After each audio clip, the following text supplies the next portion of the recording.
우리 하나님의 말씀은 다니엘서 7장 15절부터 마지막 절까지입니다. 구약성경 1245페이지 다니엘서 7장 15절 한 말씀씩 저와 여러분이 교독하겠습니다. 15절 말씀. 나 다니엘이 중심에 근심하며 내 머릿속의 환상이 나를 번민하게 한지라. 내가 그 곁에 모셔서 자들 중 하나에게 나아가서 이 모든 일의 진상을 물으매 그가 내게 말하여 그 일의 해석을 알려주며 이르되, 그 내 큰 짐승은 세상에 일어날 내 왕이라. 지극히 높으신 이의 성도들이 나라를 얻으리니 그 누림이 영원하고 영원하리라. 이에 내가 넷째 짐승에 관하여 확실히 알고자 하였으니 곧 그것은 모든 짐승과 달라서 심히 무섭더라. 그 이는 쇠요 그 발톱은 노시니 먹고 부스뜨리고 나머지는 발로 밟았으며, 또 그것의 머리에는 10뿔이 있고 그 외에 또 다른 뿔이 나오매 세 뿔이 그 앞에서 빠졌으며, 그 뿔에는 눈도 있고 큰 말을 하는 입도 있고 그 모양이 그의 동류보다 커 보이더라. 내가 본즉 이 뿔이 성도들과 더불어 싸워 그들에게 이겼더니 옛적부터 항상 계신 이가 와서 지극히 높으신 이의 성도들을 위하여 원한을 풀어주셨고 때가 이름에 성도들이 나라를 얻었더라. 모신자가 이처럼 이르되, 넷째 짐승은 곧 땅의 넷째 나라인데 이는 다른 나라들과는 달라서 온 천하를 삼키고 밟아 부서뜨릴 것이며, 그 10뿔은 그 나라에서 일어날 열왕이요 그 후에 또 하나가 일어나리니 그는 먼저 있던 자들과 다르고 또 새 왕을 복종시킬 것이며, 그가 장차 지극히 높으신 이를 말로 대적하며 또 지극히 높으신 이의 성도를 괴롭게 할 것이며, 그가 또 때와 법을 고치고자 할 것이며, 성도들은 그의 손에 붙임받아 한 때와 두 때와 반 때를 지내리라. 그러나 심판이 시작되면 그는 권세를 빼앗기고 완전히 멸망할 것이요 나라와 권세와 온 천하 나라들의 위세가 지극히 높으신 이의 거룩한 백성에게 붙임바 되리니 그의 나라는 영원한 나라이라. 모든 권세 있는 자들이 다 그를 섬기며 복종하리라. 그 말이 이에 그친지라. 나 다니엘은 중심에 번민하였으며 내 얼굴빛이 변하였으나 내가 이 일을 마음에 간직하였느니라. 아멘. 여러분, 계속 쭉 읽어왔기 때문에 내용은 우리가 짐작을 할 수 있을 것 같습니다. 여러분 짐작하시는 바가 바로 그 해석이고요. 그래서 15절부터 같이 읽으시면서 조금 생각해야 될 부분을 한 두 가지 말씀을 드리려고 합니다. 봐보십시오. 나 다니엘이 15절입니다. 중심에 근심하며 내 머릿속의 환상이 나를 번민하게 한지라. 이 꿈 때문에, 이 환상 때문에 마음이 너무 이렇게 복잡하고 그리고 두렵고 공포스럽고 그랬다는 얘기죠. 그래서 내가 그 곁에 모셔 쓴 자들 중 하나에게 나아가서, 천사지요, 천상의 존재들입니다. 이 모든 일의 진상을 물으매 이 꿈이 이게 지금 무슨 얘기냐, 어떻게 된다는 것이냐, 무슨 꿈인가. 그가 내게 말하여 그 일의 해석을 알려주며 이르되, 그 내 큰 짐승은 세상에 일어날 내 왕이라. 여러분, 이 세상에 일어날 세상 나라를 통치하는 세상의 제국의 이제 그 왕들을 이야기하는 것이죠. 이 이야기는 여러분 다니엘서 2장에도 있었고요. 느부갓네살 왕의 꿈에도 있었고, 그리고 이제 그 꿈을 다니엘이 다 해석을 해주지 않습니까? 그죠? 그러니까 그 똑같은 이야기를 또 이제 다니엘이 또 환상을 본 것입니다. 그 느부갓네살 왕이 보았던 그 여러 가지 금속으로 된 그런 그 큰 신상 있지 않습니까? 그 신상의 머리는 그때 우리가 살펴보기를 바벨론 왕인 해석을 다니엘이 그렇게 했지 않습니까? 바로 느부갓네살 당신입니다. 그리고 그 왕의 제국이, 바벨론 제국이 영원한 것이 아니고 또 멸망할 것이고, 그리고 이제 메대와 바사가 다스리는 이 가슴과 두 팔 은으로 된 제국이 다스릴 것이고, 그리고 그 나라도 영원치 않고 또 이렇게 배와 다리로 상징되는 놋 구리가 다스릴 것이고, 그리고 그 나라도 멸망하고 이제 다리와 발에 있는 그 이제 이 쇠의 나라가 아주 그 이제 뭐 이렇게 이제 무서운 나라로 그렇게 됐지만은 뜨인 돌이 나와서 그 신상을 쳐서 완전히 다 부스러뜨리고, 그래서 세상 나라는 흔적도 없이 이렇게 바람에 불려 날아가 버리는 겨처럼 다 날아가 버리고 사라지고, 거기에 이제 그 이 돌멩이로 태산을 이제 이루었다.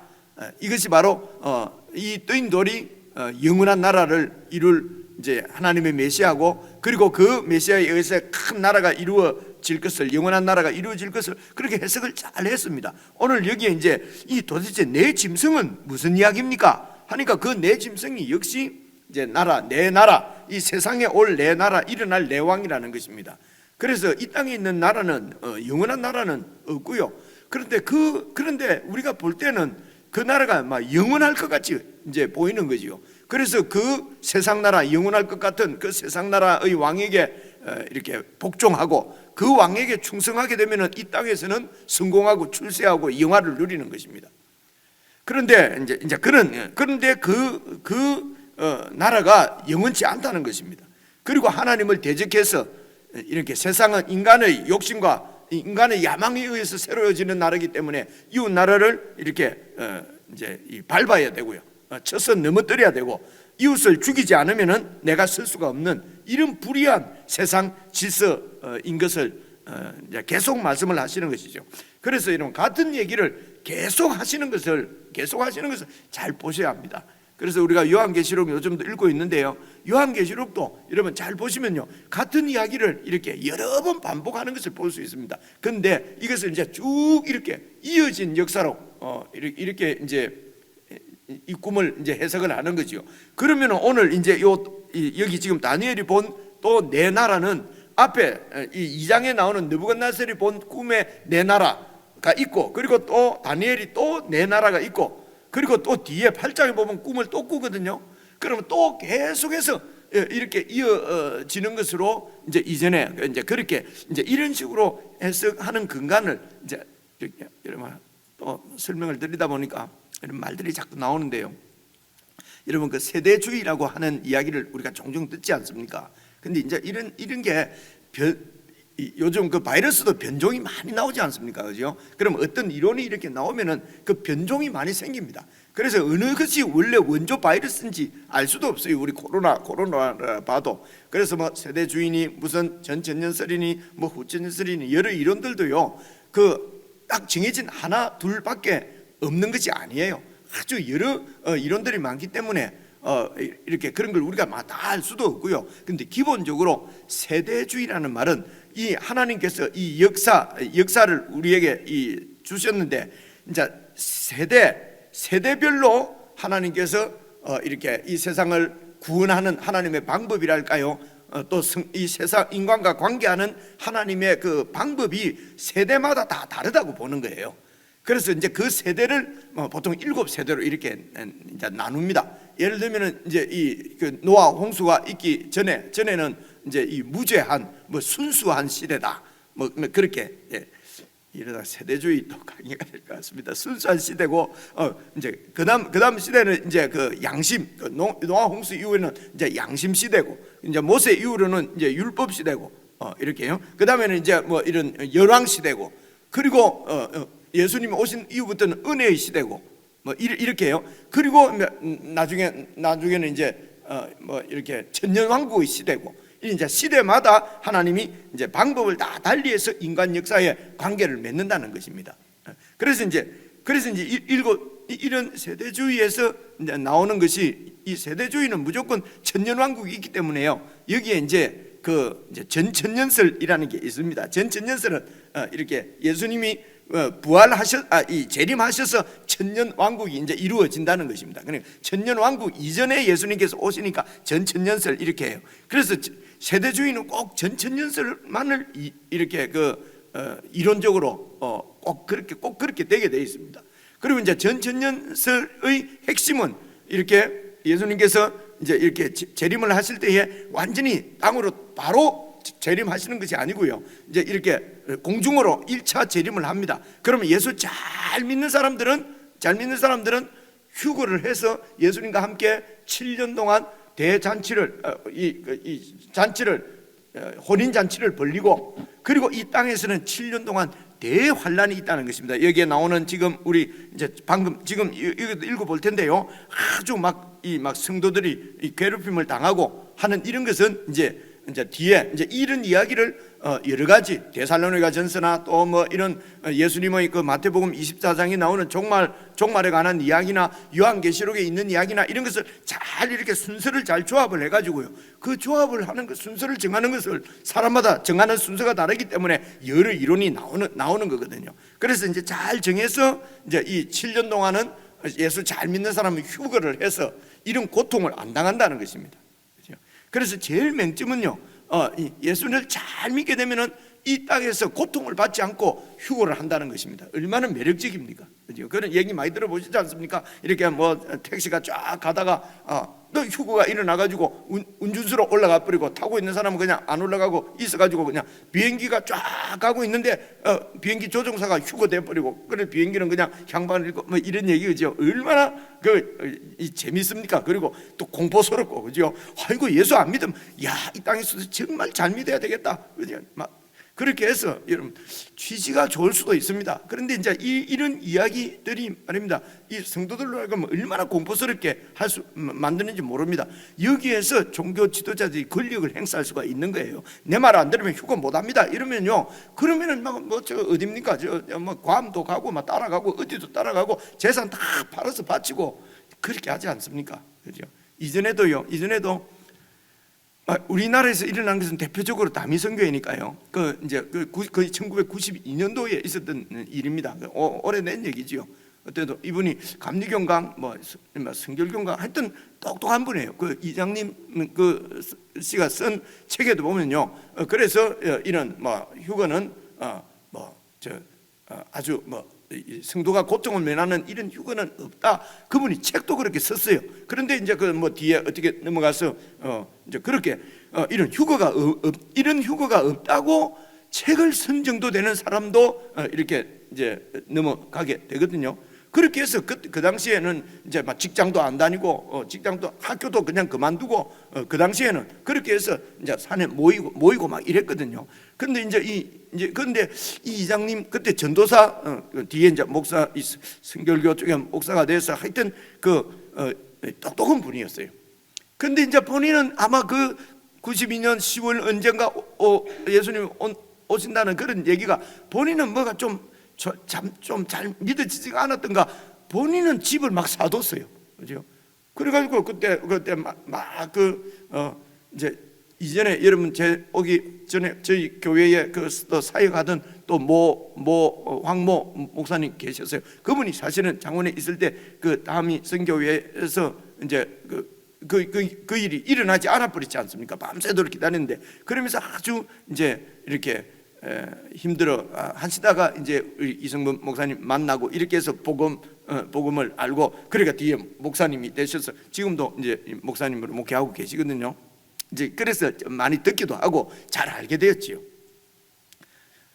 이제 그렇게 해서 그리고 이제 이장님 그때 그분은 이제 사기죄 이런 걸로 해가지고 그러니까 사기죄는 어떤 거냐면은 본인은 그날 예수님 오시기 때문에 다 팔아라 하고 본인은 집을 사고 채권을 사고 이래 했던 거예요. 그게 이제 조사에 밝혀져서 다 뺏기고 감옥에 들어가서 실형을 살고 그랬거든요. 그 다음에도요, 미국에서도 그랬고요. 그때 1993년도인가 그리고 2010년도에 또 여러분 미국의 무슨 방송국에 이 기독교 방송에 무슨 또 오래되니까 이름도 다 잊어버렸는데요. 그런 미국 2010년입니다. 얼마 전 오래되지도 않았습니다. 그래가지고 그때도 예수님이 오신다 이래가지고요. 이제 기독교 라디오 방송이니까 얼마나 후원을 받고 말입니다. 많은 사람이 미혹되고 근세에서도 여러 번 정말 한두 번이 아닙니다. 이 예수님께서 오신다는 날짜를 정해서 이렇게 성도들을 미혹하고 얼른 그 무서우니까요. 무서우니까 이제 그게 다 이렇게 이제 넘어가게 되는 것이거든요. 말이 옆으로 좀 빠졌는데요. 어쨌든 이 세대주의가 이제 그렇습니다. 그래서 이 세대주의 신학이 사실은 얼마 안 됐습니다. 1800년 되니까요. 한 200-300년 전에 이런 신학이 이제 답이라고 하는 사람이 있습니다. 이제 그렇게 해서 일어나서, 그리고 이제 1900년대 이때에 아주 이 칼빈주의, 그러니까 지금 우리 한국의 장로교 이쪽에서 그 이론을 확 받아들여 가지고요. 그래 가지고 그러나 얼마 안 가서 이건 문제가 있다 이렇게 해서 세대주의에 그에 반대되는 것은 보통, 그러니까 성경을 해석할 때에 이 세대주의 입장에서 해석을 하거든요. 그러니까 이 7시대로 자꾸 나누는 거지요. 근데 여기에 이제 반해서 정통적으로는 이제 이 성경을 역사적으로 해석하는 역사주의 해석을 따르는 게 이제 일반 이런 성서 신학의 입장이거든요. 그래서 이제 그 당시에 그런 입장이, 이 세대주의 신학이 1800년대 나와 가지고요. 거의 이제 해석을 그렇게 하게 되는데, 근데 특별히 이제 장로교회, 이게 이제 장로교에서 이것을 많이 받아들였어요. 그리고 얼마 안 가서 다 이거 문제가 있다 해서 다 사실은 포기를 했거든요. 그럴 때에 이제 1900년 이때는 이 장로교나 이런 데서는 아주 그 세대주의 신학이 강했어요. 이제 거기에 있던 그런 선교사님들이 이제 한국에 들어와서 이제 가르치게 된 것입니다. 그래서 한국에 들어온 기독교는, 특별히 장로교 같은 데는 이 세대주의 신학이, 세계 신학에서는 이게 이제 바뀌어버렸는데, 이거 다 포기했는데 이건 아니다 했는데, 한국에 들어와가지고는 이게 아주 1930년대 돼서는 아주 자리를 뿌리 깊게 잡게 됐습니다. 그래서 한국은요 거의가 다 세대주의 이 전천년설 이 신학이 이 밑바닥을 깔고 있습니다. 그래서 이쪽이 아니면은 해석이 잘 되지를 않아요. 그죠? 그래서 저희 우리나라만의 어떤 이 신학적으로는 독특한 현상이거든요. 이런 조금 옆으로 그냥 말이 빠져버렸는데요. 그래서 그만큼 한국에는 거의 많은 목사님들이 그렇게 배웠고 그렇게 설교하고, 성도들도 다 잠재적으로 여러분 그렇게 돼요. 우리도 저와 여러분도 한국에서 신앙생활을 했기 때문에 그런 이 세대주의적인 이런 성경 해석을 하는 얘기들을 많이 들어가지고 그런 게 우리 속에 이렇게 잠재가 돼가 있어요. 그죠? 새벽 시간에 이런 말씀을 드리게 됐는데요. 그래서 이번에 다니엘서를 읽으면서, 그리고 요한계시록 말씀을 우리가 잘 살피면서, 그래서 최정식 목사가 또 새로운 이론이 아니고요, 성경에서 우리가 정말 우리 하나님이 주신 지성을 발휘해서 성경을 문맥적으로 잘 살펴서 정말 성경이 말하는 종말은 어떤 것인가 하는 것을 저와 여러분이 좀 잘, 저도 지금 성경 전체를 다 알고 이런 얘기, 요한계시록도 다 보고 하는 것이 아닙니다. 아니고, 요한이 지금 다니엘서하고 이게 요한계시록은 거의 다니엘서에 있는 이런 이야기가 거의 차용한 겁니다. 그래서 다니엘서를 잘 보시고 이렇게 요한계시록을 읽어보면요 거의 비슷한 그 그림을 이제 요한계시록에서도 얘기하는 것을 볼 수가 있습니다. 왜 같냐면요, 다니엘에게 주신 그 하나님의 뜻과, 그리고 요한에게 주신 하나님의 뜻, 하나님이 같은 하나님이기 때문에 그렇습니다. 그래서 같은 얘기입니다, 전체적으로. 그런데 이제 세대주의는 구약시대 때 하던 방식이, 하나님이 방법을 다 달리하기 때문에 같은 게 아니라고 보는 거지요. 그죠? 그러니까 말이 나왔으니까 저는 여러분들에게 이렇게 구약의 이제 이 이스라엘은 이제 신약에 보면은 이제 바로 이 예수님을 통해서 세워질 새 이스라엘이다, 그죠? 새롭게 정말 진짜 할례 받은 사람, 이런 육신의 할례가 아니라 영적으로 할례 받은 사람들. 그래서 구약에 있는 이 이스라엘과 율법들은 다 예수님을 통해서 이루어질 하나님 나라의 모형이다, 그림자다. 이제 그렇게 우리가 다 살펴봤지 않습니까, 그죠? 근데 이 세대주의는 그렇지가 않아요. 아니고 결국 천년 왕국에서 구원받을 천년왕국에서 말하는 이것은 구약의 이스라엘에게 약속하신 그 약속이 이루어지는 것이에요. 지금도 이렇게 지금도 이스라엘 있지 않습니까? 저 팔레스틴에 있는 이스라엘, 그 이스라엘이 왜 교회로, 오늘 신약의 교회로 바뀌었다고 하는 것을 인정하지 않지요. 그때 그러니까 구약 시대 때 하나님이 영원한 약속을 주셨기 때문에 지금 실제적으로 이스라엘 민족, 이스라엘 나라가 이제 이 마지막 천년 왕국의 뭐 어떤 그 약속이 이루어지는 것이에요. 지금도 교회와 이스라엘을 완전히 분리합니다. 이렇게 그리고 그 이스라엘이 하나님의 약속을 받은 민족이라는 것입니다. 이게 왜냐하면 세대별로 이렇게 하나님이 달리하는 것이기 때문에 다 달라요. 조금 어려운 말씀을 드렸지요. 어쨌든 관심이 있으시면은요. 요즘은 여러분 조금만 그 관심이 있으시면, 근데 위험한 게 또 아무 정보나 다 이렇게 요즘 이 인터넷에 올릴 수가 있지 않습니까? 그죠? 그럼 까딱 잘못하면 그냥 신천지인지 뭔지 이런 이론에 그냥 그대로 휩쓸릴 수가 있어요. 그래서 관심이 있으시면 보시되, 시간도 없는데 여러분 그렇게까지 할 거 없고요. 교회와 함께 읽을 때에 잘 살펴보시면은 무슨 말씀인지 알 수가 있습니다. 이제 이런 생각하면서 좀 다른 얘기를 해서 죄송한데요. 그래서 이 세상 나라는 왕이 세워지는데, 이 왕도 하나님께서 다 때를 정해서, 이제 이런 때를 정하는 것이 말이 나오니까 말입니다. 그렇게 해서 그 나라는 영원치 않고 그 인간 나라의 역사도 다 우리 하나님께서 쥐고 계신 손 안에 있다는 것입니다. 그래서 거기 이제 17절에 내 큰 짐승은 세상에 일어날 왕이고, 그런데 그 위에 지극히 높으신 이의 성도들이 나라를 얻으리니, 이게 하나님의 나라죠. 이제 그것이 어떤 얘기입니까? 어제 말씀 중에 9절에 나오는 왕자가 이렇게 예측부터 앉아 계신 하나님이 계신데, 13절에 보니까 인자 같은 이가 구름 타고 와서 왕권을 받았지 않습니까? 그래서 14절에 그에게 권세와 영광과 나라를 줬어요. 그래서 모든 백성과 나라와 다른 언어를 말하는 모든 자들이 이제 예수님을 섬기는 메시아 왕국이 이 영원한 나라가 세워진 것입니다. 그것이 바로 18절에는 성도들이 나라를 얻은 거란 말입니다. 그죠? 하나님의 나라는 왕이 나라고 백성이 나라고 그 영토가 있는 그것이 나라입니다. 그래서 그 누림이 영원하고 영원하리라, 아주 소망스러운 말씀이죠. 그런데 19절, 그런데도 지금 이 다니엘은 너무도 범민스러운 이유가 뭐냐면요, 이에 내가 넷째 짐승에 관해서도 확실히 알고자 했단 말입니다. 넷째 환상 중에서 이 네 번째 짐승이 너무 두려운 거예요. 그죠? 그래서 넷째 짐승에 대해서 확실히 알고자 하였으니 곧 그것은 모든 짐승과 달라서 심히 무서웠어요. 그 이빨은 쇠고 발톱은 노시고 먹고, 그러니까 다른 나라를 다른 짐승을 잡아먹고 부스러뜨리고, 그리고 나머지는 발로 밟고 아주 흉악한 포악한 이런 지금으로 치면 살인마 같은 그런 짐승이었단 말입니다. 그리고 이제 그 머리에는 10뿔이 있고 그 외에 또 다른 뿔이 11째 뿔이 또 나오고 11째 뿔이 세 뿔을 갖다가 완전히 뽑아버리고, 그런데 그 11번째 뿔에는 눈도 있고 말을 하는데 입이 있고 그 모양이 그 동료보다도 커 보였어요.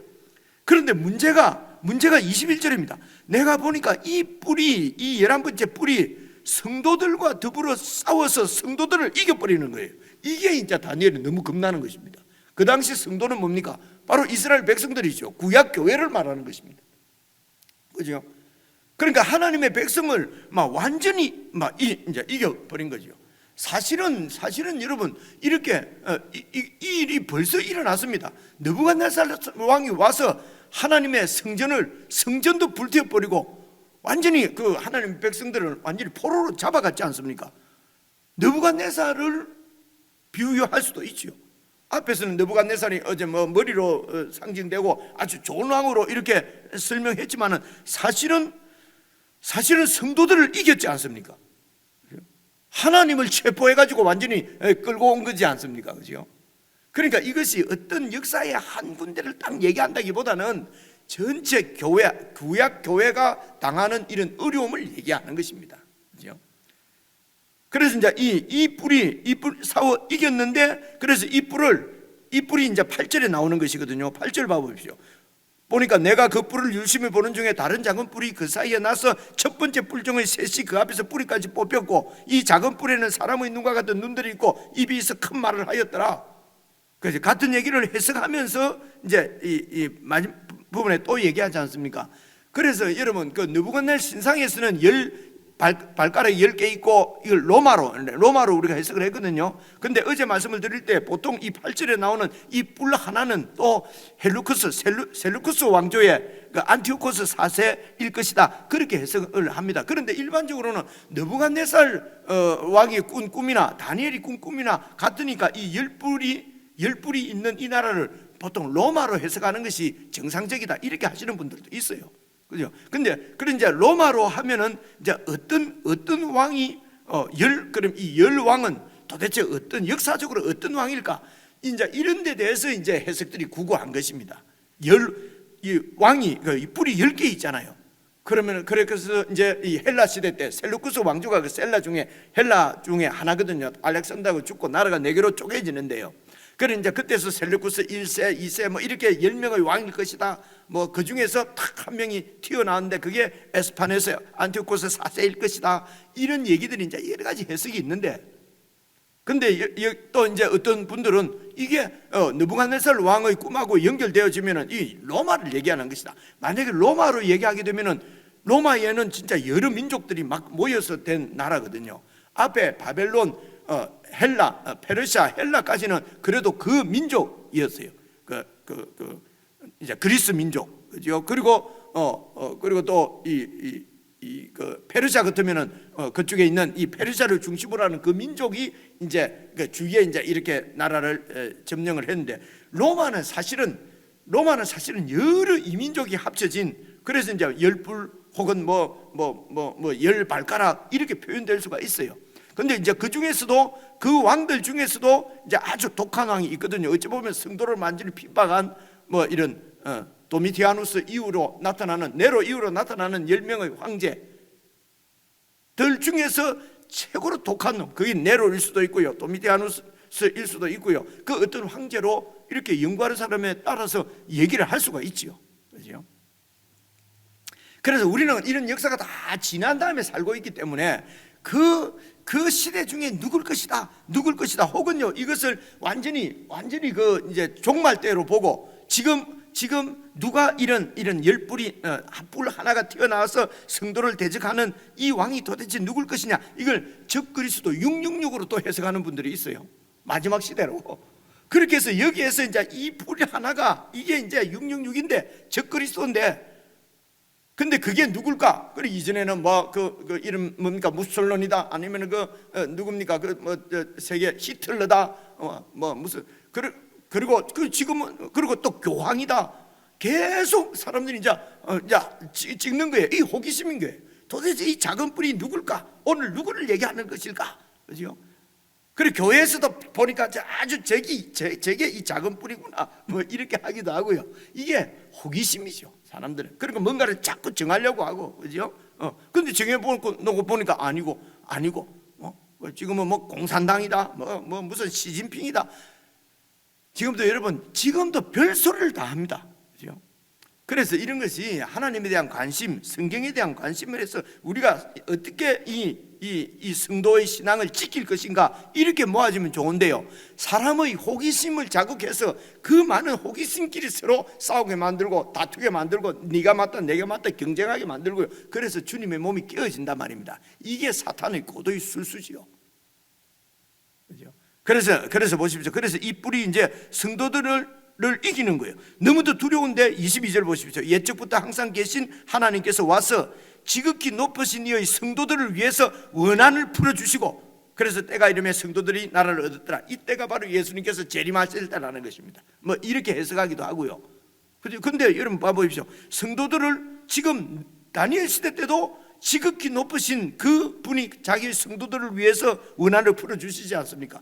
풀무불에 던졌는데도 하나님께서 보호해 주시고, 그죠? 느부갓네살 시대 때도, 다니엘 때도 사자굴에 던졌는데도 사자굴에서도 하나님이 자기 백성을 보호해 주시고, 이런 이 이야기는 그때도 있었고 지금도 있고 장래의 마지막 때도 있는 이야기입니다. 이게.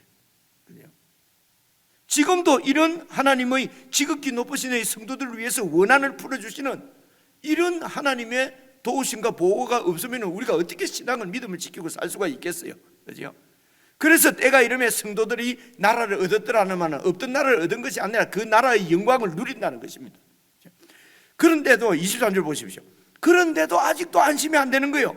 그래서 모신자가 이처럼 이르되 넷째 짐승은 그 땅의 넷째 나라인데 이는 다른 나라들과는 달라서 온 천하를 삼키고 밟아 부스러뜨릴 것이며, 그래서 이제 로마로 해석하기도 하는 거예요. 역사적으로는 다니엘의 역사, 다니엘 시점에서 역사적으로는 이제 이게 그때도 그 나라들이 민족들이 다 있기는 있었어요.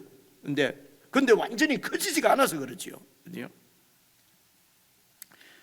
그래서 보십시오. 24절 그 열불은 그 나라에서 일어날 열왕이요 그 위에 또 하나가 일어나리, 같은 얘기를 또 하잖아요. 그죠? 그는 먼저 있던 자들과는 다르고 또 새 왕을 복종시킬 것이고, 그래서 이 새 왕이 누굴까 역사적으로 그것은 이제 연구하시는 분들이 막 연구하시는 대로 두고요. 그래서 나오는 얘기를 잘 들으면 되고요. 그죠? 복종시킬. 근데 이것이 이제 그 당시 다니엘에게는 아주 궁금증이지만 우리는 이미 지난 역사이기 때문에 우리는 그렇게 궁금하거나 두려워할 게 없잖아요. 그죠? 그래서 25절 그가 장차 지극히 높으신 이를 보십시오. 이 뿔, 눈도 있고 입도 있는 이 뿔 하나가 이제 어떤 말을 했냐면 나오잖아요. 또 지극히 높으신 이의 성도를 괴롭게 할 것이며, 앞에 나왔잖아요. 그죠? 그가 또 때와 법을 25절 다시 읽어볼게요. 그가 장차 지극히 높으신 하나님을 말로 대적하며, 이 뿔 하나가 이 말로 대적하며, 그래서 이제 지금도 물론 적그리스도가 이 사람일 수 있지요. 그죠? 말로 하나님을 대적하는 것이에요. 근데 이 말로 하나님을 대적하는 것은 지금도 있잖아요. 그때도 있었고 이전에도 있었고. 그죠? 그 벨사살 같은 놈 봐보세요. 얼마나 하나님을 대적합니까?